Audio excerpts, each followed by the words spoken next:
Democracy government of the people, by the people, for the people. কে বলেছিলেন এই সংজ্ঞাটা? আমেরিকার 16তম প্রেসিডেন্ট আব্রাহাম লিঙ্কন, একজন মুচির ছেলে। সেই গণতন্ত্রের কি আছে? আপনি নিশ্চয় বলতে পারেন আমি কম বেশি শিক্ষিত। অবশ্যই কিছু শিক্ষিত। আমার হাতে কি রিক্সা? কেন? আমি ভালো কিছু করার কি আমার যোগ্যতা নাই, দক্ষতা নাই? আছে, কিন্তু আমার যাচাই বাছাই করার আমার প্ল্যাটফর্ম পাইনি। তার আগে ওনারা খেলা শুরু করে দিয়েছেন, খেলা হবে, খেলা হবে। আরে কি খেলা হবে? আপনি কি খেলতে চান?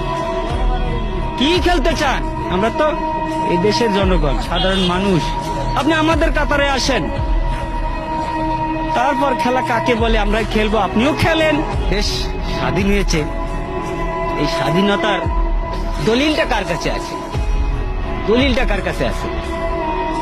ওই বলেছিলেন না, ভুট্টো সাহেব বলেছিলেন, যাও তোমার দিল্লির পূর্বদের কাছে যাও। সেই দিল্লির পূর্ব